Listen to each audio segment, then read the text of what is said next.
Hey, Kristen. All right, okay, some people joining in. If this is your first time, my name's William Friedman, and this is the Cross Country Local, a mission to go from the Atlantic to the Pacific across the United States. Girls with ribbons, ribbons. Across the United States using only local and mass and regional transit. No Greyhound, no Amtrak, no Ambien. Just got to stay awake and schedule the transfers and meet the people here in the great interior of America. And you don't get more interior than Wichita Falls, Texas. It is just south of the Oklahoma line.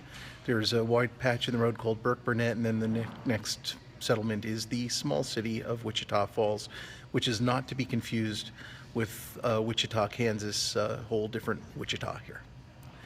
So anyway, what am I doing here? I'm here because Jefferson Lines had a little hiccup in its logistics, and the bus that I was on from OKC only took me as far as Wichita Falls. I was supposed to have a 15-minute turnaround to head on to Fort Worth, but that bus has been delayed by about an hour and a half, so killing some time here.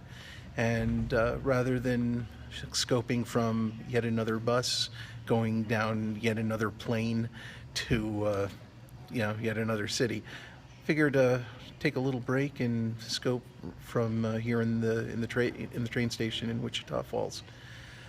Just to finish a thought that I was having before was that people who think they're being oppressed by the regime in Washington don't know what oppression is. Hey, how's it going? A tyrant, an oppressive tyrant, would have clamped down on Glenn Beck and Fox News and Rush Limbaugh years ago. That hasn't happened. And in fact, whenever you talk about the liberal media, I think you need to be specific. Yeah, I'm a New York Times subscriber. What are my views on legalization of marijuana? Let me explain myself, Chaos Locksta one.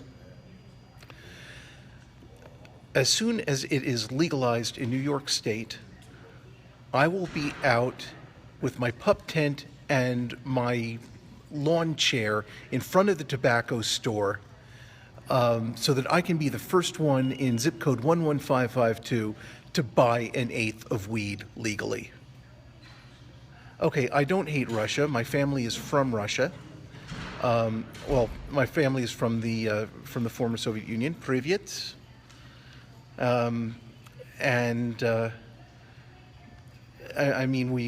We left Russia an embarrassingly short period of time after someone threw a bomb at the Tsar. I'm not saying we had anything to do with that. I'm not saying we didn't have anything to do with that. It's just a timing thing. Yes, Wichita Falls. Actually, my family left Russia to dodge the draft against the Russo-Japanese War, and so that's why we left Russia. So we don't all hate Russia. We never did all hate Russia. All I'm seeing of Wichita Falls is the bus station, I'm sorry to say. I thought maybe I'd get a bite to eat, but I'm starting to lose some weight and I want to keep that going. And besides, I'd rather go for some rib stick and chili in Fort Worth when I get there. But anyway, I'm just saying is that if you think you're oppressed here in America, you don't know jack shit about oppression. And because you can express yourself legally, and you can you can speak, and you can print, and you can go on the internet.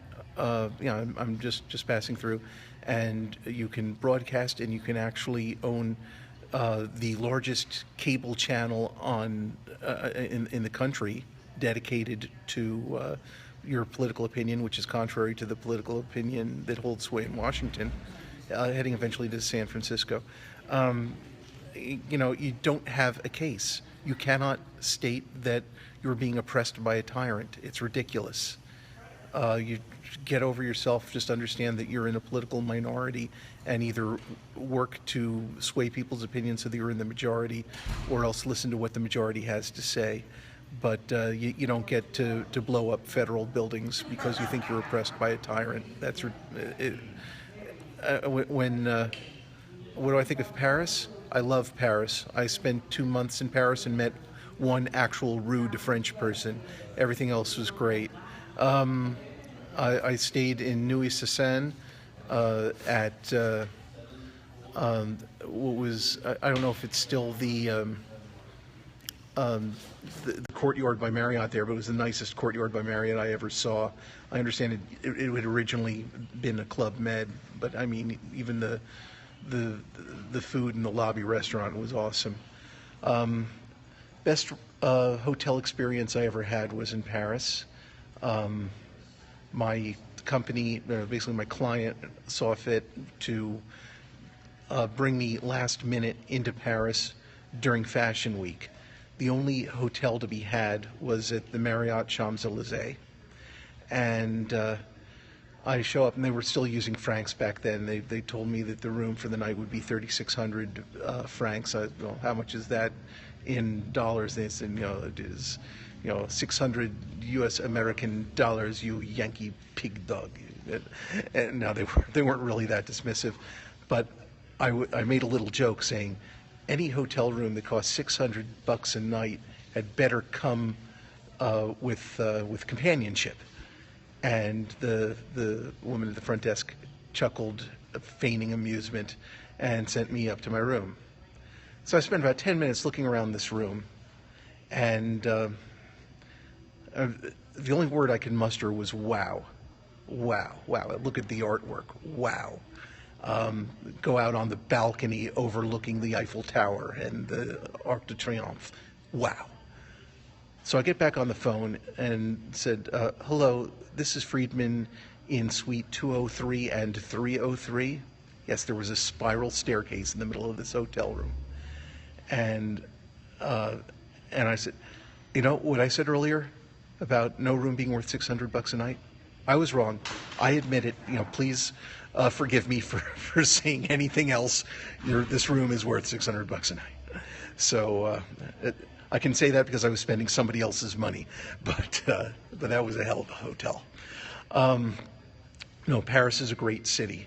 I can't speak to Nairobi or Beirut or Baghdad, having never been there, but they are cities of cultural and historic value as well. I mean, there's only one Paris, but and I'm from New York, and there's only one New York. I'm on my way to San Francisco. There's only one of those. But it is the city of light. And I'm sorry that those lights had to be dimmed, just like the lights on Broadway had to be dimmed 14 years ago. It's just a terrible thing that someone thinks this is worth it. But anyway, if you think you're being oppressed, whether you're not. In America, you're not being oppressed in France or England or Germany or Spain or Portugal or Italy or anywhere else here in the Western world, or Canada. So you should just get over yourself if you feel that you are. I also be hearing a lot of opinions about how we shouldn't let Oh, nice to meet you too. Please follow me, Miguel. Please follow me here on Periscope. I also have a problem with people who don't want to let Syrian refugees into the United States, and they use the Paris bombings as an excuse. Let me tell you why that's stupid. It's not enough just to say that it's a stupid opinion. Let me tell you why.